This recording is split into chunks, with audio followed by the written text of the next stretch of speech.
আসসালামু আলাইকুম, আমার চ্যানেল কুকিং বেইমিতে আপনাদের সবাইকে স্বাগতম। আজ তৈরি করে দেখাবো চারটি ঠান্ডা ঠান্ডা ডেজার্ট রেসিপি। সারাদিন রোজা রাখার পরে যখন ঠান্ডা ঠান্ডা এই ডেজার্টগুলো খাবেন, মন প্রাণ দুটোই ঠান্ডা হয়ে যাবে আর পরিবারের সবারও খুবই পছন্দ হবে। আমি আশা করছি আমার আজকের এই সহজ এবং মজার ঠান্ডা ঠান্ডা ডেজার্টগুলো আপনাদের খুবই ভালো লাগবে। এখন কথা না বাড়িয়ে পুরো রেসিপিতে চলে যাচ্ছে। প্রথমে একটি সহজ রেসিপি শেয়ার করছি। দেখতে যদিও এটা পুডিং এর মতো, তবে এটাকে ভাপা দই বলে। মাত্র 3টি উপকরণ দিয়ে ডেজার্টটি তৈরি করে নেওয়া যায়। এটা খেতে যেমন অনেক বেশি মজার আর অনেক বেশি স্বাস্থ্যকর। সারাদিন রোজা রাখার পরে যখন ঠান্ডা ঠান্ডা এই ডেজার্টটি খাবেন, মন এবং প্রাণ দুটোই ঠান্ডা হয়ে যাবে। আমি আশা করছি আমার আজকের রেসিপিটিও আপনাদের ভালো লাগবে। এখন কথা না বাড়িয়ে পুরো রেসিপিতে চলে যাচ্ছে। ভাপা দই তৈরি করার জন্য আমি এখানে 1 কাপ টক দই নিয়েছি, আর এই টক দইটাকে একটা পাতলা কাপড়ের উপরে নিয়ে নিচ্ছি, যেটাকে আমি একটা ছাঁকনির উপরে নিয়ে নিয়েছি। পাতলা কাপড়টাকে টক দইয়ের যে পানিটা থাকে সেই পানিটাকে ঝরিয়ে নিব। যেভাবে ছানার পানিটাকে ঝরিয়ে নেওয়া হয় ঠিক সেভাবে আমি কাপড়টাকে একটু মুড়িয়ে একটা ভারী কিছু দিয়ে এটাকে রেখে দিচ্ছি আধা ঘন্টা থেকে 1 ঘন্টার জন্য। এতে যে পানিটা থাকবে সেটা বের হয়ে যাবে। আমি 1 ঘন্টার জন্য টক দইটাকে এভাবেই রেখে দিয়েছিলাম। টক দইয়ের যে এক্সট্রা পানিটা থাকে সেই পানিটা বের হয়ে গিয়েছে। আশা করছি দেখে বুঝতে পারছেন। এখন এটা দেখতে কিন্তু অনেকটাই ছানার মতো হয়ে গিয়েছে। এখন এটাকে একটা বড় বলে নিয়ে নিচ্ছি। এখন এর সাথে দিয়ে দিচ্ছি 1/2 কাপ কনডেন্স মিল্ক। নর্মালি ভাপা দইয়ে কনডেন্স মিল্কটা ইউজ করা হয়, চেষ্টা করবেন কনডেন্স মিল্কটা ইউজ করার জন্য। কনডেন্স মিল্ক দেওয়ার পরে টক দইয়ের সাথে এটাকে খুব ভালোভাবে আমি একটা হ্যান্ড উইস্ক দিয়ে বিট করে নিচ্ছি। এমনভাবে বিট করতে হবে যেন এটা একদমই স্মুথ একটা ব্যাটারের মতো হয়ে যায়। তবে কনডেন্স মিল্কটা হাতের কাছে না থাকলে চাইলে কিন্তু আপনারা বাড়িতেও খুব সহজে এটা তৈরি করে নিতে পারবেন। আমার চ্যানেলে এটারও একটা রেসিপি আছে, চাইলে দেখে নিতে পারবেন। লিঙ্ক ডেসক্রিপশন বক্সে দেয়া থাকবে। এটাকে আমি খুব ভালোভাবে বিট করে নিয়েছি, একদমই স্মুথ হয়ে গিয়েছে এটা। এখন এর সাথে দিয়ে দিচ্ছি 1/4 কাপ গুঁড়া দুধ। গুঁড়া দুধটা অপশনাল, গুঁড়া দুধটা দিলে কিন্তু এটার টেস্ট অনেক বেশি ভালো আসবে, তবে হাতের কাছে না থাকলে না দিলেও চলবে। 1 কাপ দিয়ে দিচ্ছি তরল দুধ। দুধটাকে আগে থেকে জাল করে রেখেছিলাম, এখন রুম টেম্পারেচারে আছে। আর খুব সামান্য একটু স্যাফরান বা জাফরান দিয়ে দিচ্ছি। এটা দিলে কিন্তু এটাতে খুব সুন্দর একটা কালার আসবে আর এটাতে সুন্দর একটা স্মেলও আসবে, তবে হাতের কাছে না থাকলে না দিলেও চলবে। এখন এই সব কিছুকে হ্যান্ড উইস্ক দিয়ে আবার খুব ভালোভাবে বিট করে নিচ্ছি। এই তো ব্যাটারটা তৈরি হয়ে গিয়েছে। এখন এটাকে আমি একটা কেকের মোল্ডে ঢেলে নিব, আর কেকের মোল্ডে আমি ভেতরে একটা বেকিং পেপার লাগিয়ে নিচ্ছি। এতে খুব ইজিলি ভাপা দইটা বের হয়ে আসবে। এখন সম্পূর্ণ ব্যাটারটাকে আমি কেকের মোল্ডে ঢেলে নিচ্ছি, তারপরে এটাকে ভাপ দিয়ে নিব। আর এটার উপরে আমি একটা ফয়েল পেপার দিয়ে খুব ভালোভাবে আটকে নিচ্ছি। তবে আপনারা যদি ঢাকনাওয়ালা বাটি ইউজ করেন সেক্ষেত্রে ঢাকনাটাও লাগিয়ে নিতে পারেন। আমি ফয়েল পেপারটাকে খুব ভালোভাবে লাগিয়ে নিয়েছি। আর এটাকে ভাপ দিয়ে নেওয়ার জন্য চুলা একটা পাতিলে বেশ খানিকটা পানি দিয়ে ভেতরে একটি স্ট্যান্ড বসিয়ে নিয়েছি। এই মোল্ডটাকে এখন ভেতরে বসিয়ে দিচ্ছি, তবে পানিটা এমনভাবে দিতে হবে যেন এই বাটির 3 ভাগের 1 ভাগ নিচেই থাকে। নর্মালি আমরা পুডিং যেভাবে ভাপ দিয়ে নিই ঠিক সেভাবে এটাকে ভাপ দিয়ে নিতে হবে। এখন পাতিলের ঢাকনাটা লাগিয়ে দিয়েছে, সেটাতে কোনো ছিদ্র থাকলে অবশ্যই সেটাকে বন্ধ করে নিতে হবে। এখন এটাকে 25 থেকে 30 মিনিটের মতো ভাপ দিয়ে নিব। চুলার আঁচটাকে মোটামুটি মিডিয়াম লোয়ে রেখে আমি ভাপটা দিয়ে নিচ্ছি। 25 মিনিট পর আমি ঢাকনাটা উঠিয়ে নিয়েছি, আর একটা টুথপিক বা ছুরির সাহায্যে একটু চেক করে নিতে হবে এটা তৈরি হয়েছে কিনা। আমি একটা ছুরি ঢুকিয়ে একটু চেক করে নিচ্ছি, ছুরিটা কিন্তু ক্লিয়ার বের হয়েছে, তার মানে ভাপা দইটা তৈরি হয়ে গিয়েছে। এখন এটাকে চুলা থেকে নামিয়ে নিচ্ছি। তারপর যখন এটা কিছুটা ঠান্ডা হয়ে আসবে এটাকে আমি নর্মাল ফ্রিজে রেখে দিব 4 থেকে 5 ঘন্টার জন্য। তাহলেই ভাপা দইটা পুরোপুরি সেট হয়ে যাবে। 5 ঘন্টা পরে এটাকে আমি ফ্রিজ থেকে বের করে নিয়ে এসেছি। এটা এখন পুরোপুরি সেট হয়ে গিয়েছে। এটাকে এখন মোল্ড আউট করে নিব। সাইডগুলোকে একটু ছুরি দিয়ে ছাড়িয়ে নিচ্ছে। নিচে যেহেতু বেকিং পেপার দিয়েছিলাম, খুব ইজিলি কিন্তু এটা মোল্ড আউট হয়ে আসবে। আমি এটাকে মোল্ড আউট করে নিয়েছি, আর যে বেকিং পেপারটাকে লাগিয়েছিলাম সেটাকে উঠিয়ে নিচ্ছে। কত সুন্দরভাবে এটা সেট হয়ে গিয়েছে। এখন এটার 4 সাইডে খুব সামান্য একটু পেস্তা বাদাম দিয়ে এটাকে গার্নিশ করে নিচ্ছে। এটা কিন্তু টোটালি অপশনাল। ঠান্ডা ঠান্ডা এই ভাপা দইটা খেতে যে কত বেশি মজার হয়, বাড়িতে একবার তৈরি না করলে বুঝতেই পারবেন না। সকাল সকাল এভাবে ভাপা দইটা তৈরি করে কিন্তু আপনারা ফ্রিজে রেখে দিতে পারেন, ইফতারের সময় ঠান্ডা ঠান্ডা সার্ভ করতে পারেন। টক দই এমনিতেই স্বাস্থ্যের জন্য অনেক বেশি উপকারী, আর রমজান মাসে তো অবশ্যই সবারই খাওয়া প্রয়োজন। রেসিপিটি অবশ্যই ট্রাই করলে আমাকে কমেন্ট সেকশনে জানাবেন আপনাদের কেমন লাগলো। আশা করছি একবার তৈরি করলে নিশ্চয় বারবার তৈরি করবেন। আর আমার আজকের রেসিপিটি যদি কোথাও আপনাদের একটুখানিও ভালো লেগে থাকে, আমার চ্যানেলটি সাবস্ক্রাইব করে পাশে থাকা বেল বাটনটি অন করে রাখবেন। তাহলে আমি নতুন ভিডিও আপলোড করার সাথে সাথে আপনাদের কাছে নোটিফিকেশন চলে যাবে। দেখে নিশ্চয়ই বুঝতে পারছেন এটা কতটা সফট আর ক্রিমি হয়েছে। রেসিপিটি কিন্তু এই রমজানে একবার হলেও ট্রাই করতে পারেন। এখন তৈরি করে দেখাবো ডাবের পুডিং এর একটি রেসিপি। এই ডাবের পুডিংটা তৈরি করে নেওয়া যেমন খুবই সহজ আর খেতেও কিন্তু ভীষণ মজার হয়। ঠান্ডা ঠান্ডা এই ডেজার্টটা খেলে মন প্রাণ দুটোই ঠান্ডা হয়ে যাবে। ডাবের পুডিং তৈরি করার জন্য প্রথমে এখানে একটা প্যানে নিয়ে নিচ্ছি 2 কাপ ডাবের পানি। ডাবের পানিটাকে একটা ছাঁকনি দিয়ে ছেঁকে নিচ্ছি। কেটে নেওয়ার সময় যদি কোনো ময়লা চলে যায় সেটা বের হয়ে যাবে। এখন এর সাথে দিয়ে দিচ্ছি 1 টেবিল চামচ চিনি। ডাবের পানির মিষ্টি পরিমাণটা বুঝে চিনির পরিমাণটা কমিয়ে বাড়িয়ে এখানে ইউজ করতে পারবেন। আর 1 চা চামচ দিয়ে দিচ্ছি আগার আগার পাউডার। এখন এই সবকিছুকে একসাথে খুব ভালোভাবে একটু মিশিয়ে নিচ্ছি। আর হাতের কাছে আগার আগার না থাকলে আপনারা চাইলে কিন্তু এখানে জেলাটিন ইউজ করতে পারেন। ভালোভাবে মিশিয়ে নেওয়ার পর এখন প্যানটাকে চুলায় বসিয়ে দিয়েছি আর চুলার আঁচটাকে মিডিয়ামে রেখে এখন এটাকে জাল করে নিব। খুব বেশি সময় জাল করার প্রয়োজন নেই। এটাতে বলক চলে আসার পরে 1-1.5 মিনিটের মতো জাল করে নিলেই চলবে। ডাবের পানিতে বলক চলে এসেছে, এটাকে আমি 1 মিনিটের মতো একটু জাল করে নিয়েছি। এখন চুলা থেকে নামিয়ে নিচ্ছি। আর ডাবের পানিটাকে আজ যেহেতু একটু জেলের মতো কেটে নিব, সেজন্য এটাকে একটু ছাড়ানো পাত্রে সেট করে নিতে হবে। আমি এখানে একটা কাচের বাটি নিয়ে নিয়েছি। আপনারা আপনাদের পছন্দ মতো যে কোনো ছাড়ানো পাত্র এখানে ইউজ করতে পারবেন। তবে এটাকে প্যানে রেখে দেওয়া যাবে না, তাহলে কিন্তু এটা প্যানেই সেট হয়ে যাবে। সম্পূর্ণ ডাবের পানিটাকে আমি এই পাত্রে ঢেলে নিয়েছি। এখন এটাকে কিছুটা ঠান্ডা করে নিব। তারপরে 20 মিনিটের জন্য এটাকে নর্মাল ফ্রিজে রেখে দিব, তাহলে এটা পুরোপুরি সেট হয়ে যাবে। ডাবের পানিটাকে সেট হতে রেখে আমি এখানে আবারও প্যানে নিয়ে নিচ্ছি 2 কাপ তরল দুধ। দুধটাকে আগে থেকে জাল করে রেখেছিলাম, এখন রুম টেম্পারেচারে আছে। এর সাথে দিয়ে দিচ্ছি 3 টেবিল চামচ চিনি। মিষ্টি পরিমাণটা চাইলে আপনারা কমিয়ে বাড়িয়ে এখানে ইউজ করতে পারবেন। 1 চা চামচ দিয়ে দিচ্ছি আগার আগার পাউডার আর 1 চা চামচ দিয়ে দিচ্ছি ভ্যানিলা এসেন্স। ভ্যানিলা এসেন্স দিলে এটাতে সুন্দর একটা ফ্লেভার আসে, তবে হাতের কাছে না থাকলে না দিলেও চলবে। এখন এই সবকিছুকে একসাথে খুব ভালোভাবে মিশিয়ে নিয়েছি। এখন এটাকেও চুলায় দিয়ে জাল করে নিব। তার আগে যে ডাবের পুডিংটাকে সেট হতে ফ্রিজে রেখে দিয়েছিলাম সেটাকে আমি ফ্রিজ থেকে বের করে নিয়ে এসেছি। আর এটাকে এখন ছোট ছোট পিস করে কেটে নিচ্ছি। আমি এটাকে একটু ছোট ছোট কিউবের মতো করে কেটে নিচ্ছি। আপনারা আপনাদের সুবিধা মতো এটাকে ছোট বড় করে কেটে নিতে পারেন। দেখে নিশ্চয়ই বুঝতে পারছেন এটা কত সুন্দরভাবে সেট হয়ে গিয়েছে। আর যে বাটিতে পুডিংটা সেট করব সে বাটিতে খুব সামান্য একটু তেল ব্রাশ করে নিয়েছি। এতে খুব ইজিলি পুডিংটা বের হয়ে আসবে। এখন এই ডাবের জেলো পুডিংগুলো আমি বাটিতে ঢেলে নিচ্ছি। সবগুলো ডাবের জেলোকে বাটিতে ঢেলে নিয়েছে আর এখন এটাকে স্প্যাচুলার সাহায্যে একটু ছাড়িয়ে দিচ্ছি। এখন দুধের প্যানটাকে চুলায় বসিয়ে দিয়েছি আর চুলার আঁচটাকে মিডিয়ামে রেখে এটাকেও 2-3 মিনিটের মতো জাল করে নিব।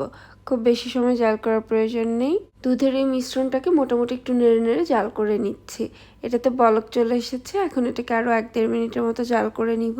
আর এটাতে কিছুটা পিঙ্ক কালার নিয়ে আসার জন্য আমি এখানে 2-3 ফোঁটা রেড ফুড কালার ইউজ করেছি। এটা কিন্তু টোটালি অপশনাল, আপনারা চাইলে কিন্তু পুডিংটাকে সাদাও রাখতে পারেন বা চাইলে অন্য যে কোনো কালারেও তৈরি করতে পারেন। দুধের এই মিশ্রণটাও কিন্তু তৈরি হয়ে গিয়েছে। এখন এটাকে চুলা থেকে নামিয়ে নিচ্ছি।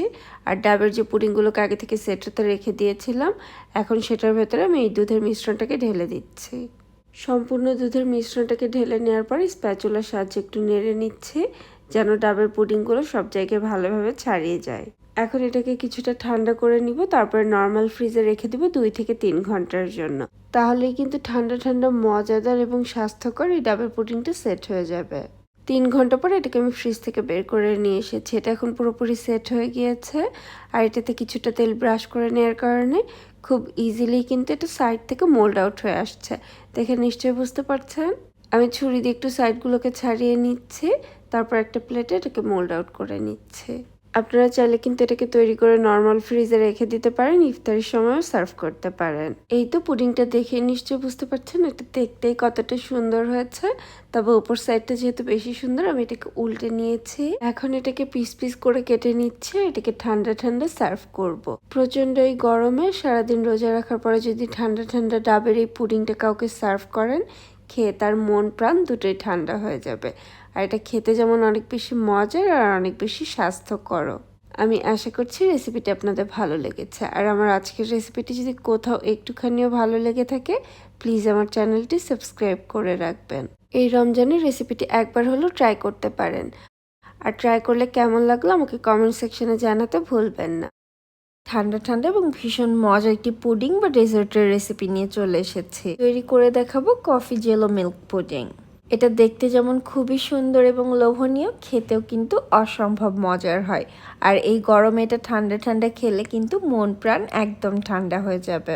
যারা কফি খেতে পছন্দ করেন তাদের তো ডেজার্টটা খুবই পছন্দ হবে, আর যারা পছন্দ করেন না তারাও একবার ট্রাই করতে পারেন, আশা করছি অনেক বেশি ভালো লাগবে।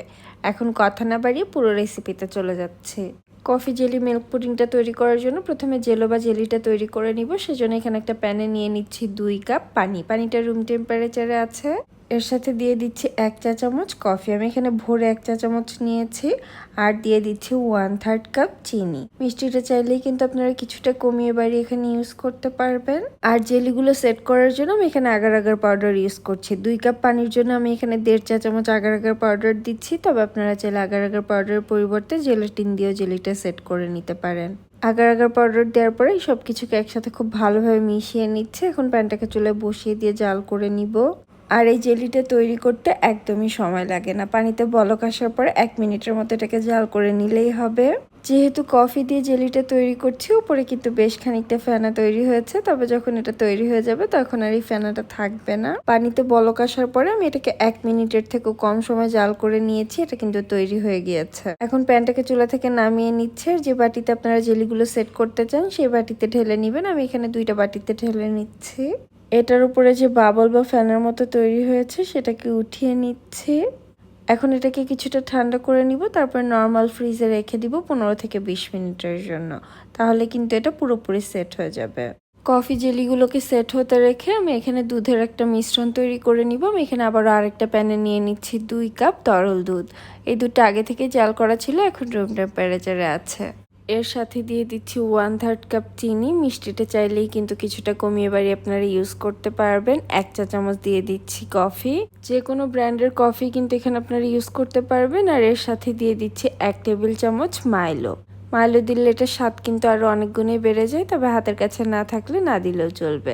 চাইলে কিন্তু আপনারা এখানে মাইলোর পরিবর্তে কোকো পাউডারও ইউজ করতে পারেন। তবে আপনারা মাইলো বা কোকো পাউডার কোনোটাই যদি ইউজ করতে না চান, না করলেও চলবে। সব কিছুকে ভালোভাবে একটু মিশিয়ে নিয়েছি। আর এর সাথে দিয়ে দিচ্ছি 1.5 চা চামচ আগার আগার পাউডার। এখানে যেহেতু আমি 2 কাপ দুধ ইউজ করেছি।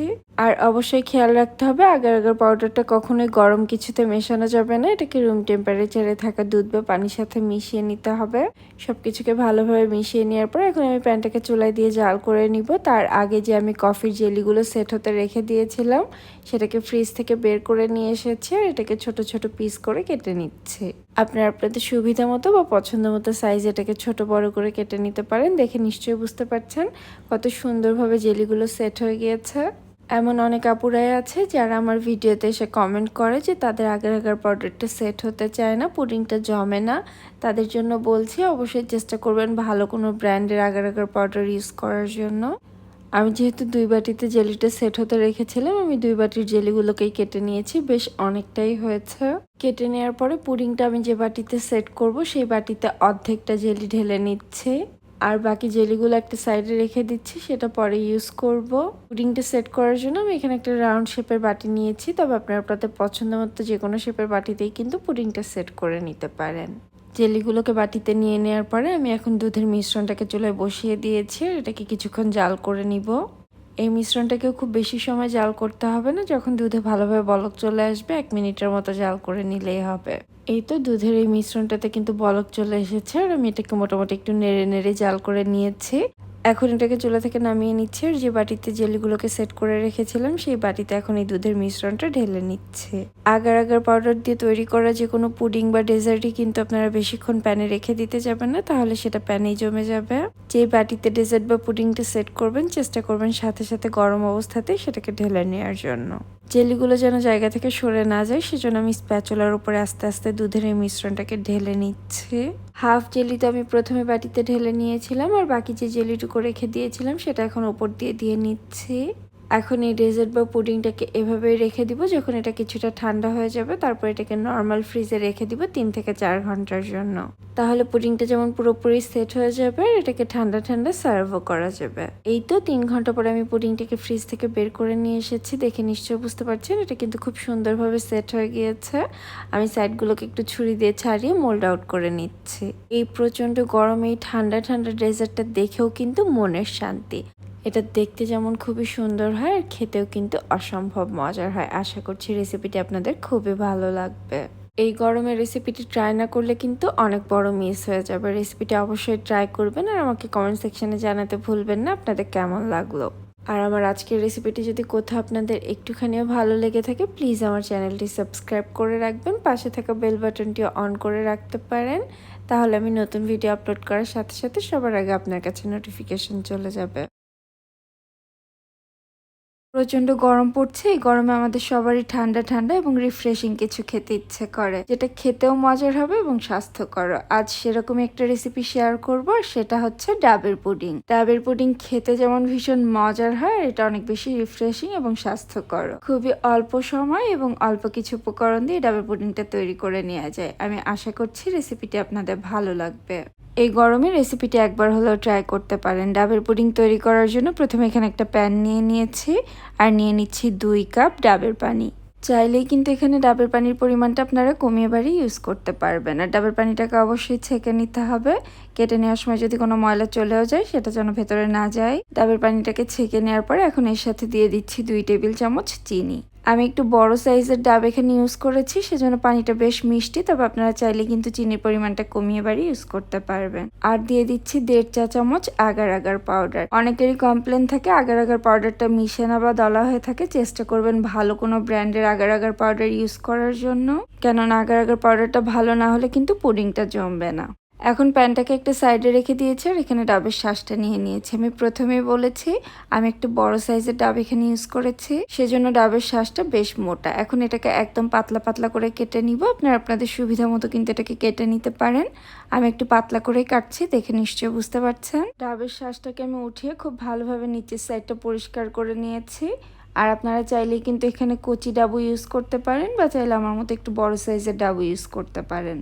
সম্পূর্ণ ডাবের শাঁসটাকে একইভাবে কেটে নিয়েছি। পুডিংটা দেখে কিন্তু আপনারা বুঝতে পেরেছেন আমি পুডিংয়ে ডাবের শাঁসটা 2টা কালারের ইউজ করেছি। আর কালারটা নিয়ে আসার জন্য এখানে একটা বাটিতে 1/2 কাপ নিয়েছি নর্মাল পানি। পানিতে দিয়ে দিয়েছি 3-4 ফোঁটা নীল ফুড কালার। তবে আপনারা চাইলে কিন্তু এখানে অন্য যে কোনো কালার ইউজ করতে পারেন, বা চাইলে কিন্তু এই টোটাল প্রসেসটা স্কিপও করতে পারেন। ফুড কালারটাকে ভালোভাবে মিশিয়ে অর্ধেক পরিমাণ ডাবের শাঁস আমি পানির মধ্যে দিয়ে দিয়েছি আর এটাকে 10 মিনিটের মতো এভাবেই রেখে দিব। এতেই কিন্তু খুব সুন্দর একটা কালার চলে আসবে। এখন এটাকে একটা সাইডে রেখে যে ডাবের পানির সাথে আমি চিনি আর আগার আগার পাউডারটা মিশিয়ে রেখেছিলাম সেটাকে চুলায় বসিয়ে দিয়েছি। চুলার আঁচটাকে মিডিয়ামে রেখে এখন এটাকে জাল করে নিব। খুব বেশি সময় এটাকে জাল করতে হবে না। এটাকে কিছুক্ষণ জাল করে নিতে নিতে যখন এটাতে বলক চলে আসবে তখন এটাকে চুলা থেকে নামিয়ে নিব। 2-3টা বলক দিয়ে নিলেই চলবে। ভালোভাবে এটাতে বলক চলে এসেছে, এখন চুলা থেকে নামিয়ে নিচ্ছি। আর যে পাত্রে সেট করব সাথে সাথে সে পাত্রে ঢেলে নিতে হবে। আমি এখানে একটা কেকের মোল্ড নিয়ে নিয়েছি। আপনারা আপনাদের পছন্দ মতো যে কোনো বাটিতে এটাকে সেট করে নিতে পারেন। এখন এটাকে 5 মিনিটের জন্য আমি ঠান্ডা হতে রেখে দিচ্ছি। আর এর মাঝে যে আমি ডাবের শাঁসগুলোকে পানিতে ভিজিয়ে রেখেছিলাম সেগুলোকে পানি থেকে উঠিয়ে নিচ্ছি। দেখে নিশ্চয়ই বুঝতে পারছেন খুব সুন্দর একটা কালার চলে এসেছে। এখন এটাকে নর্মাল পানি দিয়ে আরেকবার ধুয়ে নিব। নর্মাল পানি দিয়ে একবার ধুয়ে নিলে যখন এটাকে গরম ডাবের পুডিং এর মধ্যে দিব তখন এটার কালারটা আর ছাড়াবে না। 5 মিনিটের মতো এই পুডিং এর মিশ্রণটা কিছুটা ঠান্ডা হয়ে এসেছে। এখন সবটুকু ডাবের শাঁস আমি এর মধ্যে দিয়ে দিচ্ছি। সাদাগুলো এবং নীলগুলো সবগুলোই মিক্স করে দিয়ে দিচ্ছি। নীল কালারের ডাবের শাঁসগুলোকে পানি দিয়ে ধুয়ে নেওয়ার পরে টিস্যু দিয়ে হালকা করে একটু মুছে নিয়েছি যেন এটাতে এক্সট্রা কোনো পানি রয়ে না যায়। সবটুকু ডাবের শাঁস দিয়ে নেওয়ার পরে এখন এই পুডিংটাকে আমি এভাবে রেখে দিচ্ছি 10-15 মিনিটের জন্য। যখন এটা কিছুটা ঠান্ডা হয়ে আসবে তখন এটাকে নর্মাল ফ্রিজে রেখে দিব 1 থেকে 2 ঘন্টার জন্য। এতে পুডিংটা পুরোপুরি সেটও হয়ে যাবে আর ঠান্ডা হয়ে যাবে। তখন এটাকে ঠান্ডা ঠান্ডা সার্ভ করব। পুডিংটাকে আমি আরও কিছুক্ষণ রেখে 3 ঘন্টা পরে ফ্রিজ থেকে বের করে নিয়ে এসেছি। এটা এখন পুরোপুরি ঠান্ডা হয়ে গিয়েছে আর সেটও হয়েছে। আমার চ্যানেলে কিন্তু আরও একটা ডাবের পুডিংয়ের রেসিপি আছে যেটাকে আমি শিউলি ফুলের মতো করে তৈরি করেছিলাম। চাইলে আপনারা সেটাও দেখে নিতে পারেন। লিংক ডেসক্রিপশন বক্সে দেয়া থাকবে। ছুরি দিয়ে 4 সাইডটাকে এটাকে ছাড়িয়ে এটাকে মোল্ড আউট করে নিচ্ছে। আর দেখেই নিশ্চয় বুঝতে পারছেন পুডিংটা দেখতে কতটা সুন্দর লাগছে। এখন এটাকে কেটে ঠান্ডা ঠান্ডা সার্ভ করবো। এই ডাবের পুডিংটা দেখতে যেমন সুন্দর খেতেও কিন্তু খুবই মজার হয়। নর্মালি আমরা সবাই কম বেশি একইভাবে ডাবের পুডিংটা তৈরি করি, তবে একটু ভিন্নভাবে তৈরি করলে কিন্তু সেটা দেখতে সবার অনেক বেশি ভালো লাগে। আমার তো একটু ভিন্নভাবে সবকিছু তৈরি করতে অনেক বেশি ভালো লাগে। আপনারাও ট্রাই করতে পারেন, আশা করছি আপনাদেরও ভালো লাগবে। আর এই গরমে ঠান্ডা ঠান্ডা ডাবের পুডিংয়ের আসলেই কোনো জুড়ি নেই। আর আমার রেসিপিটি যারা এখনও দেখছেন, আমার রেসিপিটি যদি আপনাদের কোথাও একটুখানিও ভালো লেগে থাকে, প্লিজ আমার চ্যানেলটি সাবস্ক্রাইব করে রাখবেন এবং পাশে থাকা বেল বাটনটিও অন করে রাখবেন। তাহলে আমি নতুন ভিডিও আপলোড করার সাথে সাথে আপনাদের কাছে নোটিফিকেশন চলে যাবে। আজকের মতো এখানেই বিদায় নিচ্ছি, আবার নতুন কোনো রেসিপি নিয়ে চলে আসবো। সে পর্যন্ত সবাই অনেক বেশি ভালো থাকবেন আর আমাদের জন্য দোয়া করবেন। আল্লাহ হাফেজ।